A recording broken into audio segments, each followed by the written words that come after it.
10 minutes, so let me be quick. I want to begin by thanking everybody that came out tonight. This is a great turnout. And people like us in philosophy and in religion sometimes feel a little out of place, like there aren't other people interested in these abstract and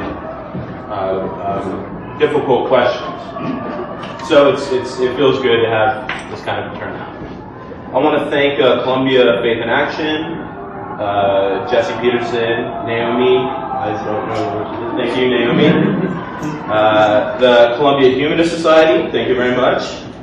And I would also like to thank my lovely girlfriend Tia. She's sitting right here, blushing. But to the point at hand, I do not think that God is necessary for morality in this philosophical sense of the term. That is, as that which grounds morality, that which makes morality robust and true and genuine. I am an atheist. I don't think God exists, so it wouldn't make any sense for me to think God is needed for any explanation whatsoever.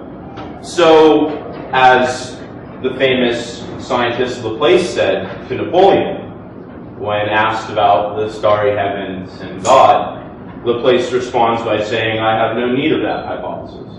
That is, it doesn't help me in any way explain the way things are the way they are.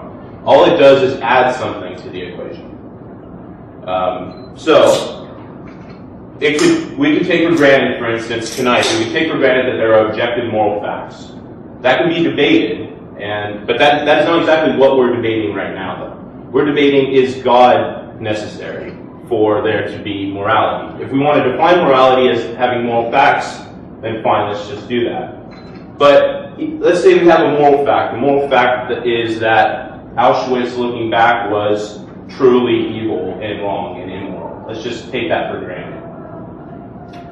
I don't understand in any way, shape, or form how God helps ground that claim at all. It makes no difference in the explanation, and it doesn't help us get to the deeper questions of where morality arises from in humans through sentiments, as you mentioned Hume, or if we want to take Kant's deontological approach or utilitarian approach. I'm not necessarily involved in one of these camps over the other, but what I do know is that God is certainly not necessary to explain morality or any other fact.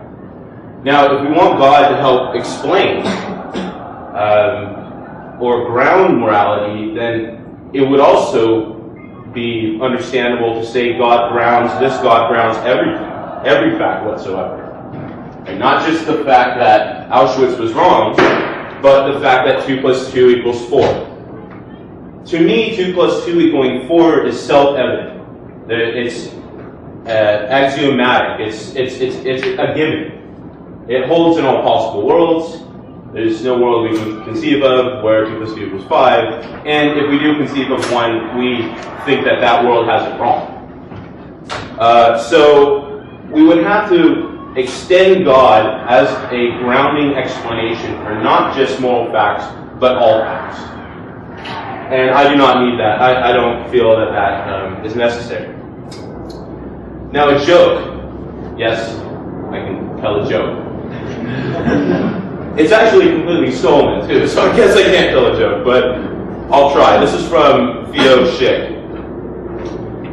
So Moses comes down from the mountain, from Mount Sinai, with the tablets, and he tells the Israelites, I got good news and I got bad news. And the Israelites go, well, what's the good news? And Moses says, well, God got it down to 10 now. Like, okay, all right. And they go, so what's the bad news? And he says, well, God kept the one about adultery in there. The idea that we would need a God, a supreme leader, a supreme cosmic authority to ground morality or any other thing sounds rather Orwellian, to say the least. We discover these things. We progress. We have social contracts. We have ways of dealing with each other through empathy, through sympathy, We have also innate within us a desire to survive and to thrive. And my desiring and thriving is intricately tied up to your surviving and thriving. So I think that's really where ethics and morality come from, and there's no need for any other explanation. Now, when God is used as an explanation, it's just like tacking it on at the end. Why is it that we have these moral facts, and it seems as if these moral facts correspond to reality? And we go, we're asking too large of a question. We're asking why. These why questions are kind of set up almost to act as if they're deep and thoroughly philosophical questions. But a why question is, to me, those don't make sense, really. Why? And the closest answer to any why is there existence? Why do we experience meaning? Why are there moral facts or whatever? I could equally say the answer to that is 42. Reference to Douglas Adams' Hitchhiker's Guide to the Galaxy. This is serious nerdishness right here. But to me, 42 and God make no difference in the explanation. There's nothing that it doesn't help us. Why God? Why God? Why God? It doesn't. And then you can actually flip it. Well, like why use God then? It doesn't help in any way in an explanation. When God is invoked in these debates, there's a famous and historical argument, the Euthyphro dilemma, that a lot of us probably know about from Plato. And this Euthyphro dilemma brings up a big problem for God. That is, God either does things because they're good, like there's some outside standard that God appeals to and goes, okay, this is good, let me will it. Or things are good because God wills it. So if God willed it that murder was good, it would be good. That's this voluntarism problem. And what happens then is that morality is completely arbitrary. If whatever God wills is good, then morality is arbitrary because God could will one way or another. If God could not, then God is stuck or held to a higher standard than God's self. I don't want to say himself, because another problem, I think, with this whole God talk is we have no idea what we're talking about. To me, God is like saying I have invisible, intangible, undetectable tigers in my garden. I don't think you would believe that. And you would say, well, someone would ask me, well, prove it. And I go, well, I can't. They're undetectable. They're invisible. But they're there. There's tigers there. I don't think any of you guys would believe in my invisible tigers. But, so it really genuinely doesn't help when we invoke God in this. Any of the words that we use to describe God, good, him, her, these are human words. And if God is this God we think God is, then God is infinite. God is infinitely transcendent, which means that no human words would be able to be applied to this God. The best thing you could do is remain in silence, or maybe Om. But maybe Om would be going a little too far in describing God, because God would transcend any words or any denotations about God. God would actually transcend your idea of God, as Kant properly points out.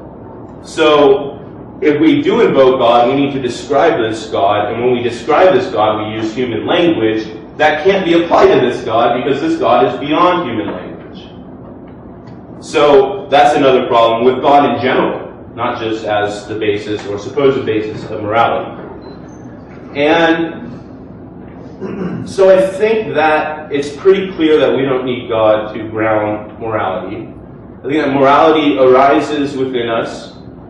There can be objective moral facts without God, just like there can be any facts without God. There can be 2 + 2 = 4 being a fact that doesn't need a ground or some sort of way to justify it.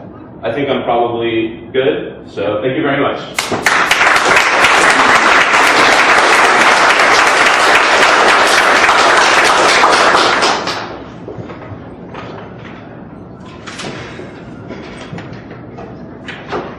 Good evening. I'd like to thank the students here at Columbia University for arranging this debate, and Kyle for taking up the atheist position tonight. There are several periods in history when worldviews changed radically over a short time, and I think we're living right in the middle of one of these rapid shifts. But since our worldviews can have such an important effect on many areas of life, it's always good to consider the implications of various positions. Now, as far as I can tell, the debate tonight is not about whether atheism is true or whether theism is true. It's about a much narrower topic, namely whether things like moral values and objective moral duties and moral responsibility for our actions, whether these things can make sense on a truly atheistic worldview.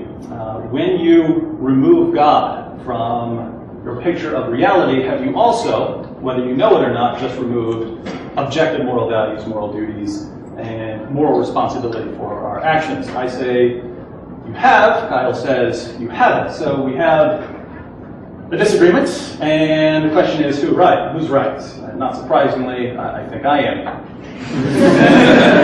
Here are my opening statements. I'm going to focus on explaining why I came to the view that I have, why I became convinced that that if God does not exist, we don't have those sorts of things, the things that are presupposed in our discussions of morality.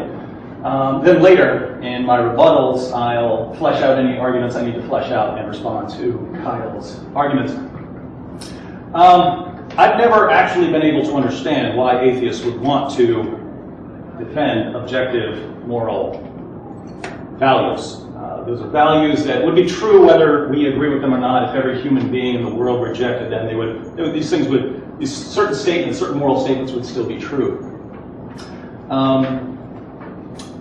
I concluded that if God does not exist, all is permissible long before I ever believed in God, and I did not see that as a weakness for atheism. At first, when I considered my place in the universe, atheism was kind of depressing, but later on, as I explored atheism further, it became much more exciting, and I would say liberating. I know I'm not sounding Christian right now, but that's just the way things work. So let me start with the depressing part. It's how I view the universe and our place in the universe, the human situation, when I was a few years younger than most of you in here. We've got this massive universe, and over here there's this little collection of debris, floating debris, that we call the Milky Way. And out on one of the spiral arms of this Milky Way is this hot little ball of gas we call the sun. And circling this hot ball of gas is a little pathetic speck of dust we call Earth. And on the surface of this little speck of dust are these little lumps of cells called human beings who are only here because their ancestors managed to transmit DNA better than other lumps of cells. And these little lumps of cells are now convinced that they have incredible worth and dignity, that what they do really, really matters, and that their values, so precious to them, are something more than whatever it was that helped their ancestors pass on their DNA, or something indoctrinated into them by society.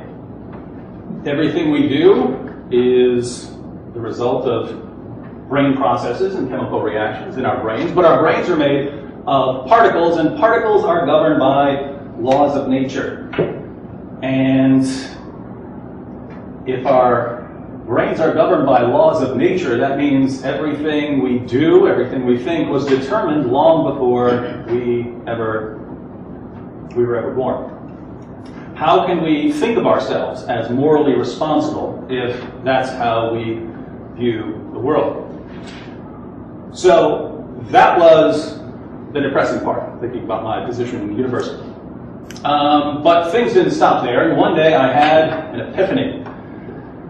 my friend and I, 17 years old, we broke into a store in the middle of the night, and we loaded up our backpacks, and a little later we were running down some railroad tracks from police. And it kind of had us cornered. There were cops in front of us, cops behind us, cops coming down the hill beside us that left as our only escape route, the Monongahela River, which I'd always been told not to swim because I'll drown.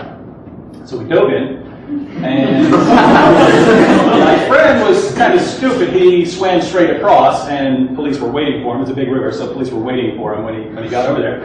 I swam at an angle upstream in the dark because I knew the area was more difficult for police to get to. So I got to the other side and realized that I had outwitted police yet again, and started making my way up the hill, which took a while.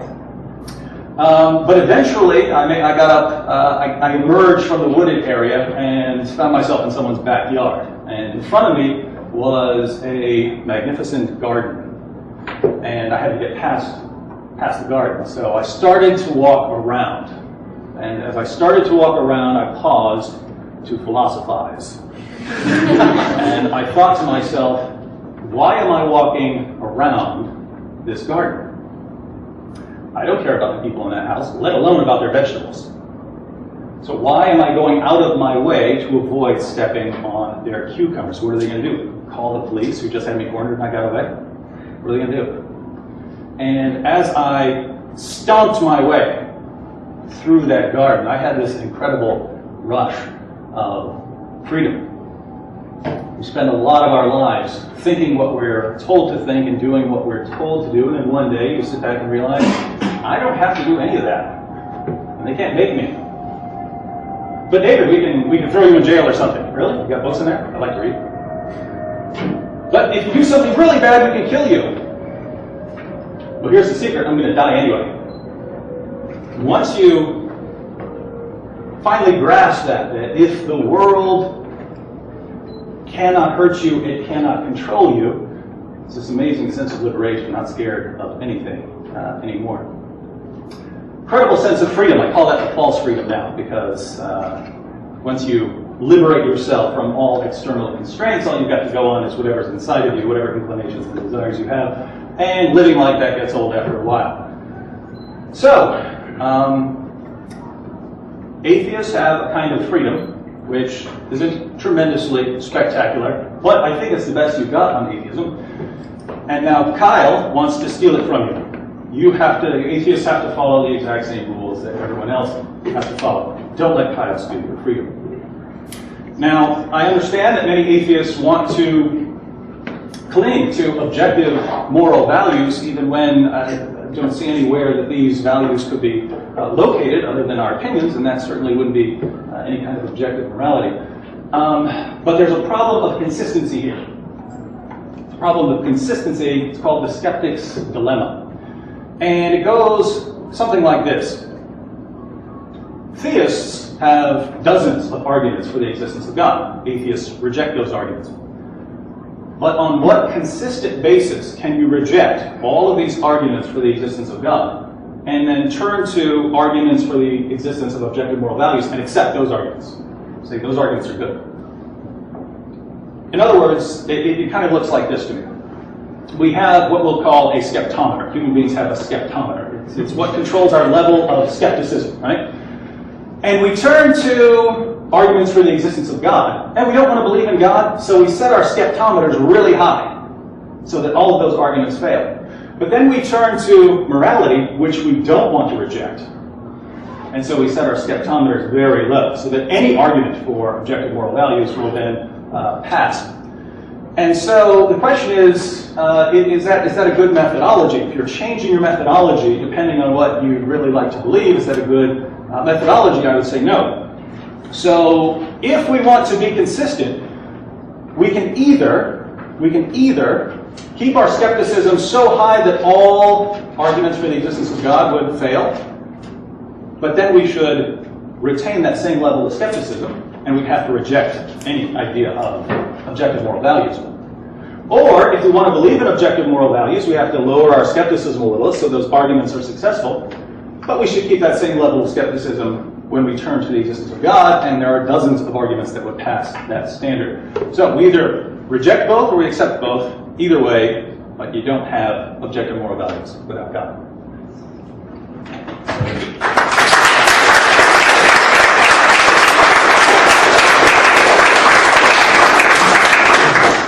So you've heard opening remarks from both sides. Now, each debater has 7 minutes to present a follow-up. All right. Well, thank you very much for that. I like your term, skeptometer. My skeptometer is very high, and I think it should be for all of us. And I also don't think that God can be equated or actually brought anywhere near morality whatsoever. There's a difference between morality and God. One being that I, in some sense, experience morality. If you can experience God, please let me know and tell me exactly what it's like, how it feels. Let's put you up on some, let's put you in a MRI or CAT scan. Let's put the stuff on your brain and see what happens. But you can't actually, as Kant points out, rightly, experience God. So what we're talking about apples and oranges if we're talking about God over here, this intangible, invisible, undetectable force, and morality, which all of us in this room experience. Okay, so those can't be put together. The stealing my freedom part, I didn't really get too much. I don't want to steal anybody's freedom. But, well, maybe some people deserve to have their freedom stolen. I can grant you that. But I'm certainly not trying to steal anyone's freedom. Now, this atheism that you refer to, I am not very familiar with. And I'm quite familiar with atheism. This atheists and other people, non-religious people, people who have a different conception of God, atheists or whoever, they live their lives perfectly meaningful and moral ways. Not everything is permissible. It's not permissible, not because there's a cosmic judge watching me. It's not permissible because it inflicts harm, because it causes undue pain, because it causes suffering, because I'm a human being with emotions and I care about your suffering. That's why it matters. It doesn't matter because Big Brother is watching me. If I only do things out of fear of this cosmic judge, then my intentions are pretty bad. So it's like the problem with deontological ethics. I go to Tia and I hand her some flowers. She goes, "Oh, that's so sweet. Why did you..." Sorry, that's not how she really sounds, but "Oh, it's just that's so sweet. Why did you give me these flowers?" And I go, "It was my duty as your boyfriend to." What do you think the reaction would be? Exactly. So morality, to me, has nothing to do with duty.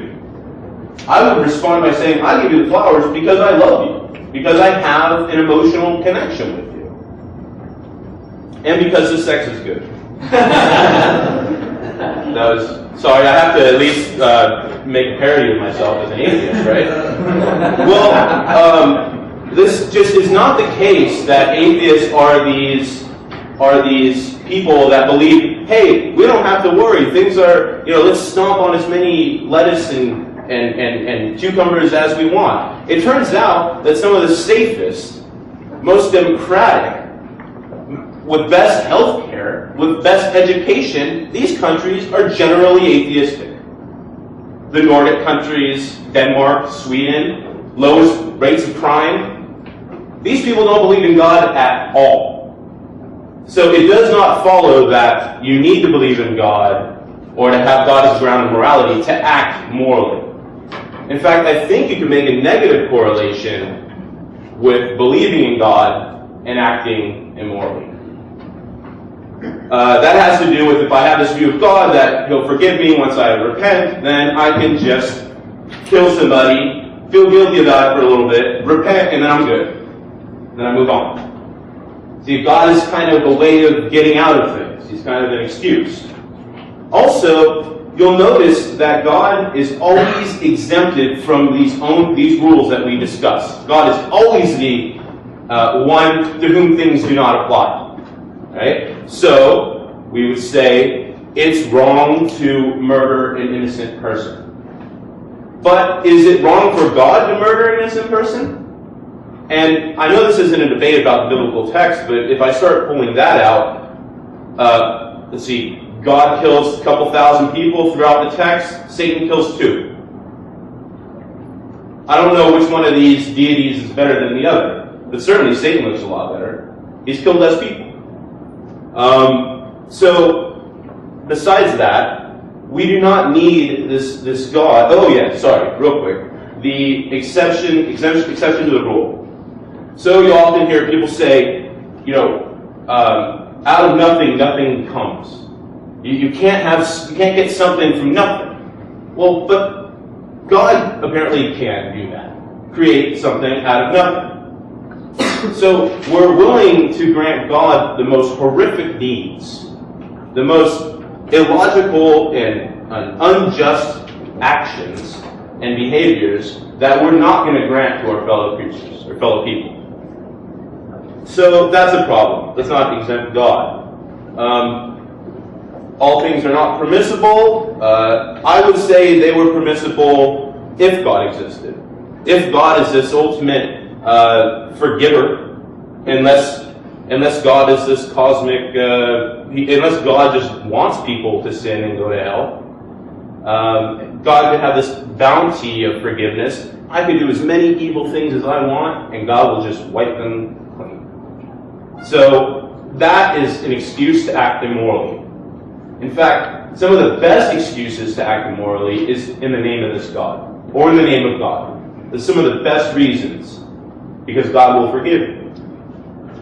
Now, I don't know where I'm at. Probably 5 minutes. I'm at 7? 20 seconds. 20 seconds. Lovely. And you talk about laws of nature governing our thoughts, and we got to distinguish govern. Okay, they don't govern. They are an arbiter, not a governor. So we determine good and bad, wrong and right. It's not some governing law. It's actually how we deliberate and decide between actions, intentions, and consequences. So that's my response. Thank you.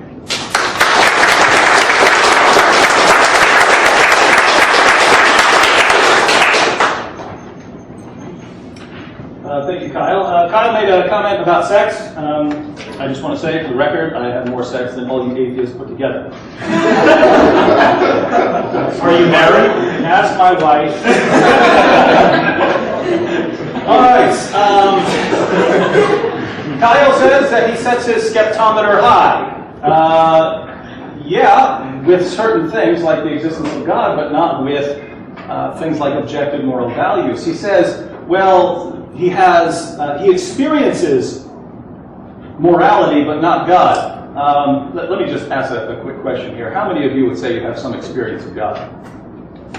Okay, so looks like about half the room. But you must all be delusional, right? Now here's the key. Many of you would say, maybe all, that you have an experience of morality. Why can't that be delusional, right? I mean, we're talking about a good portion of the people in here saying that they can experience God. Well, what do you mean when we say we experience morality? We mean we have some sort of feeling that certain things are wrong or certain things are right. Well, that's not experiencing objective moral values. That's not experiencing responsibility for actions. The difference is some things can be illusory. We can be mistaken about things. When I go outside, I see the sun moving across the sky. I feel like I'm stationary and it's the sun that's moving. That's wrong. Our experience can be wrong. And that's the position of many philosophers when it comes to ethics. It is, yes, we feel a certain way, but that has nothing to do with objective moral values. So how do you experience objective moral values? How do you experience such a thing? You find it with a microscope or telescope? What? Where is the experience of this?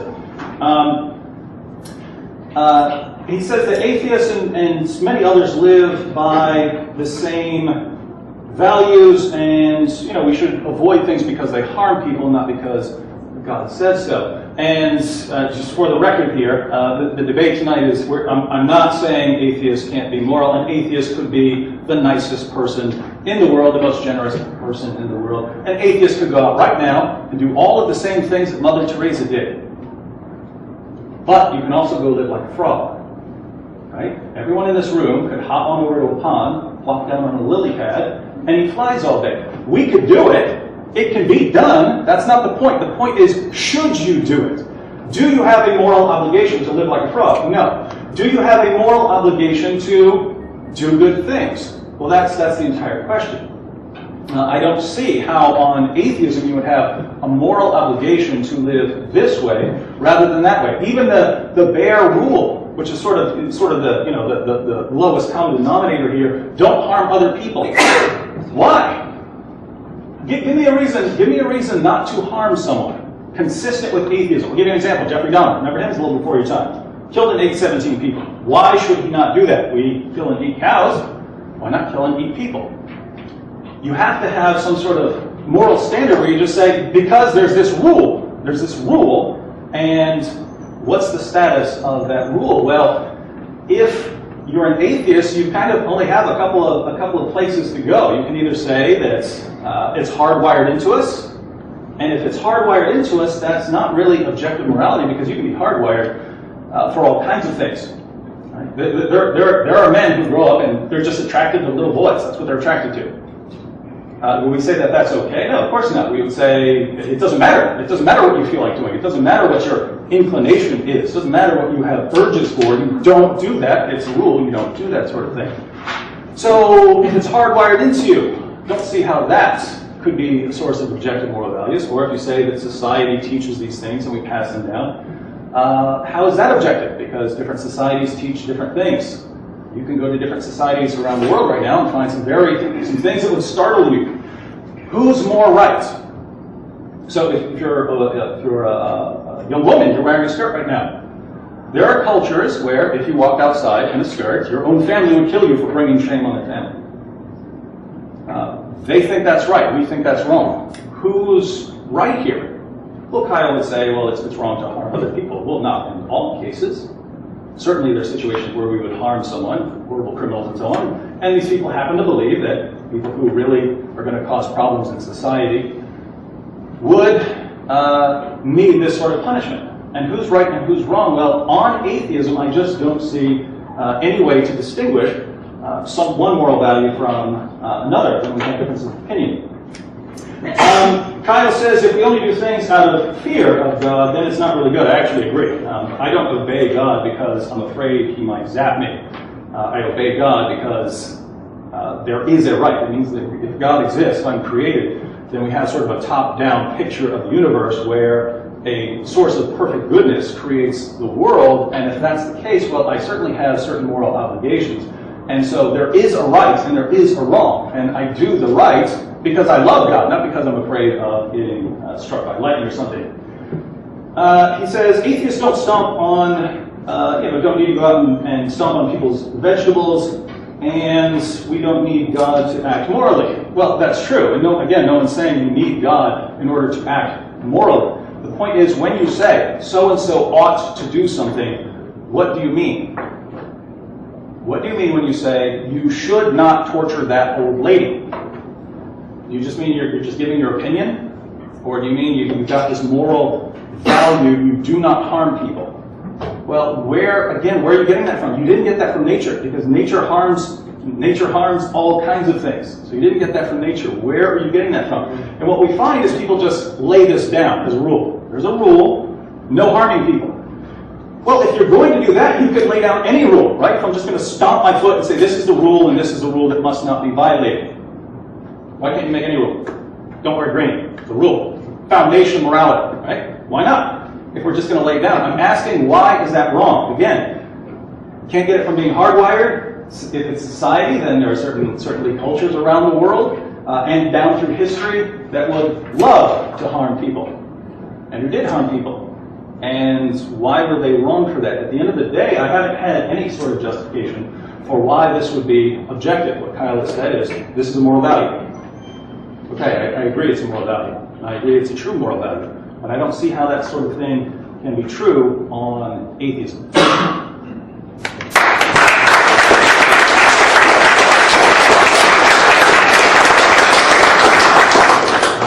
Alright, so we're almost finished. We're into the third round of remarks. We have 5 minutes of conclusion by each speaker, and then we'll open up for Q&A. All right. 5 minutes, here we go. You brought up Mother Teresa. I certainly wouldn't keep her or esteem her as a saint when she kept people and promoted a type of poverty that led to the impoverishment and death of so many people when that could have been taken to hospitals 50, 100 miles away. She herself got her health care in Southern California. So, she's not a saint to me. Amen. That makes 3 of us in the world. But moral obligation, that was brought up again. And I thought I kind of already illustrated why there's a problem with the obligation thing, the girlfriend scenario. As well, now I have a new argument, it's called the girlfriend scenario. But you don't, okay, God, I'm going to do this for you because I'm obliged to do so, is not the same thing as where you ended saying, I want to because I love God. I don't see love and obligation as things that go hand in hand. In fact, they're not. Love is something that, as far as I'm concerned, ought to be freely given. Non-compulsory, not coerced, not forced with fear or intimidation. It should be something freely given and freely chosen. Now you notice there's this idea in what David says that where does morality come from? Where do these moral values come from? That is equivalent to a kind of why question that I think it asks way too much. Why? Where is morality? Well, where is God? Well, where is the world from? If anybody tries to tell you that they can answer those questions, doubt them, please. Because they're saying that they know the kind of ultimate nature of things. I know where morality is from. I know where the world is from. Those are not humble statements. Those are extremely, extremely high statements that demand very high levels of justification that aren't given. So the question of where does morality come from, I don't think that's actually a good question. We won't get anywhere when we ask that question. Just like we won't get anywhere when we ask, where does the world come from? Or where does God come from? So where does morality come from and why is it this way, etc. These questions don't help us at all. You also said something interesting. You said, how is it, people coming up with this culturally constructed, societally determined understanding of morality and the social contract and what constitutes right and wrong, and different cultures having different measurements for that, etc. But the funny thing that you said there is you said they have that as opposed to if God said it. Now the key word there when he said God said it is said it. Does God have vocal cords? Does God have lips or a tongue? If he doesn't, we can't say God said anything. Said is a human word. Said cannot be applied to an infinite being if there was one. Unless this God had infinite vocal cords, an infinite mouth, and an infinite tongue. And all these things don't make any sense. To me, they don't make any sense. So we got to be careful with the language that we use. When God said, that's going too far in our epistemology to presume that not only do we know where the world comes from, where morality comes from, but that God can speak. We're only at 5 minutes, right? Yeah, you got 45 seconds. Okay. Wow, that was pretty good. Internal clock. So, in conclusion here, God is not necessary for explaining or grounding morality. These are things that we continually work on. We try to better ourselves. We try to better society. We don't have all these answers. I'm willing to go, where did the world come from? I don't know. I'm fine with that. But if I gave you an answer to the most fundamental question we could ask, then there is a problem. I mean, if I had the answer to reality, me, a 29-year-old walking around on a pale blue dot, has the answer to where morality comes from, don't believe me. And that's my conclusion.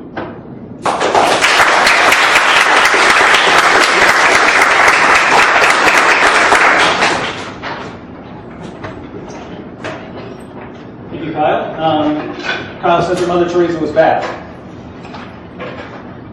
I'm not going to object. I'm just going to say, on what atheist standard was Mother Teresa bad? Because she kept certain people from going to get health care where they might have gotten. Why on earth is that bad? Think about it. In a state of nature, sick organisms don't make it. And that means they don't pass on the genes that allowed them to, that made them more susceptible to diseases and so on. It means they don't pass on their genetic material. And more fit organisms do. Well, now it's become, we need to give sick people health care. If someone is born with horrible diseases and is horribly disabled, we need to give them health care so they continue. Really? Well, that's the opposite. That's the opposite of the way things work in nature. So where did we get that? That's what I'm asking. Where did that sort of thing come from? That compassion trumps how natural selection works. And I agree that it does. But I don't know where you're getting that from on an atheistic worldview.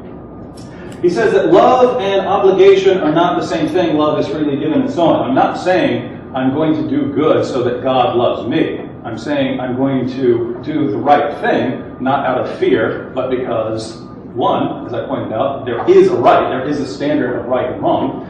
And two, also because I love God. And most people would agree, if you love someone, that sort of inclines you to have certain moral obligations to them. If you love your wife or your husband, you want to do certain things for the one you love. I don't see any inconsistency there.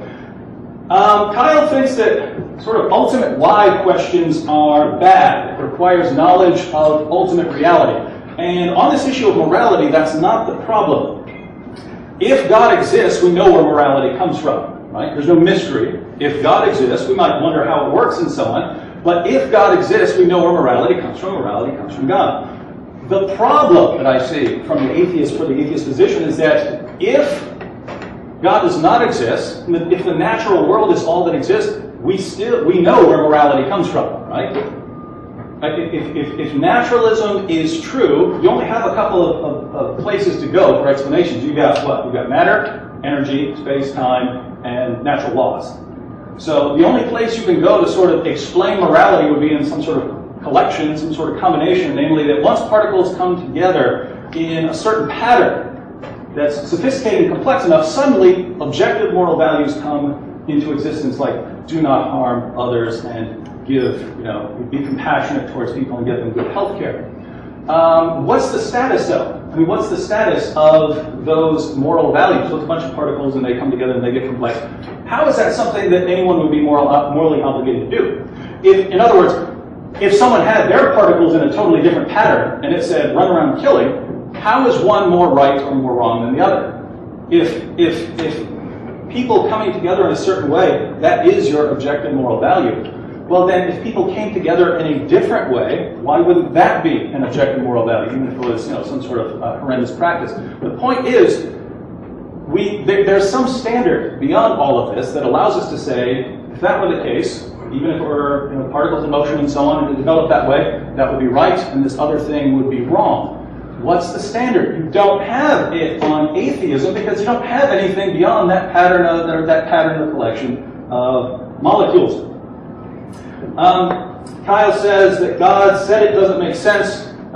If we're talking about an all-powerful being, I think God could say whatever he wants.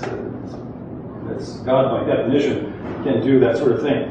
Now, I only have about a minute left, so just think about this.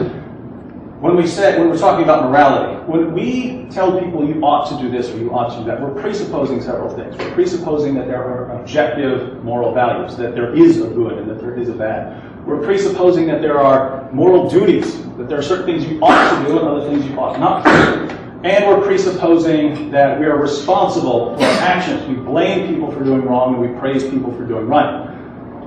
None of that really makes sense on the atheistic view. What you can say is, human beings emerged, and this is the way we've done things for a long time, and so we have these values and so on. I agree. But on your picture of the world, that's not what we mean by morality.